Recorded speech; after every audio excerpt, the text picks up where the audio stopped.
Il y a des thèmes qui semblent nous préoccuper, et ce depuis le berceau de l'humanité. Et parmi ceux-ci, il y a un thème qui a particulièrement obsédé tous les écrivains, celui de la figure du père. Petit état des lieux à l'occasion de la rentrée littéraire.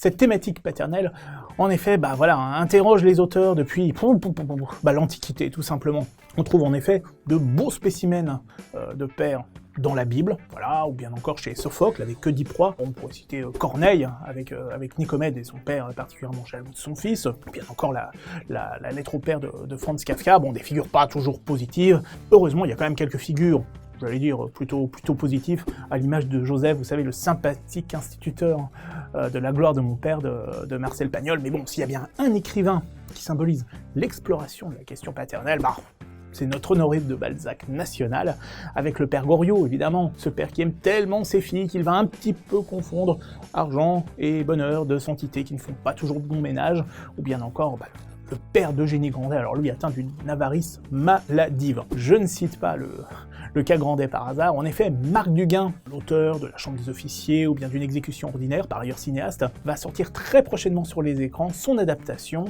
d'Eugénie Grandet, donc, et hasard du calendrier, il va faire paraître un nouveau roman intitulé La Volonté, dont le sujet est justement son propre père. Il n'est pas le seul, loin de là, en cette rentrée littéraire, à aborder le sujet, puisqu'en effet, des pères, on en trouve dans de très nombreux romans qui viennent tout juste de paraître. Alors on pourrait citer Serge Chalandon, qui avait déjà fait Profession du père, ou bien encore Christine Angot dans Le Voyage dans l'Est. On sait que le père est cher à son œuvre sur justement la question de l'inceste. Simonetta Greggio, ou bien encore Claire Castillon, Éric Fautorino, ils sont très nombreux.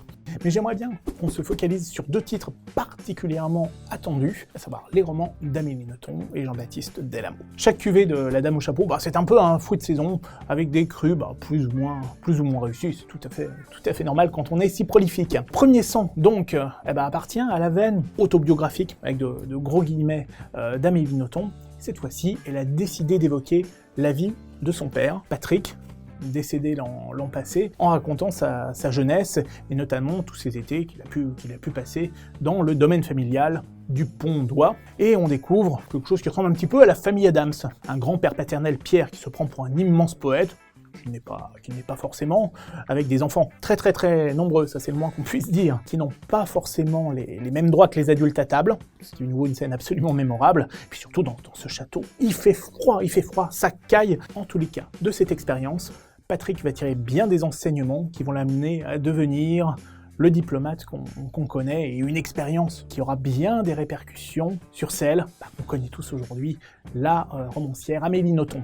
Qu'on soit ou pas un inconditionnel de l'auteur de Stupeur et Tremblement, faut se rendre à l'évidence, ce Premier sang compte assurément parmi les meilleurs ouvrages d'Amélie Nothomb, tout simplement en raison de son thème universel. Elle nous montre en effet à quel point ces instants d'enfance nous constituent en tant qu'individus et ont un impact sur notre destin. Elle le fait par petites touches, de manière subtile.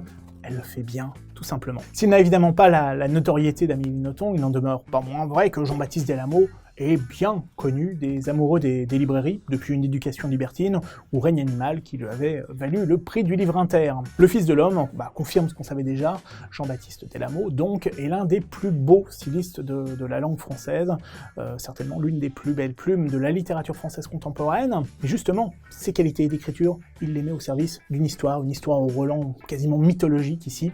Une mère, un père, un fils, ils sont dans un décor aride, de pierre, il y a la forêt qui est pas loin, il y a les animaux, il y a aussi la tentation des armes à feu, avec l'apprentissage de celle-ci. Il s'agit très certainement d'une des œuvres les plus maîtrisées de cette rentrée littéraire, en tout cas une des plus belles démonstrations de virtuosité, et absolument pas vaine.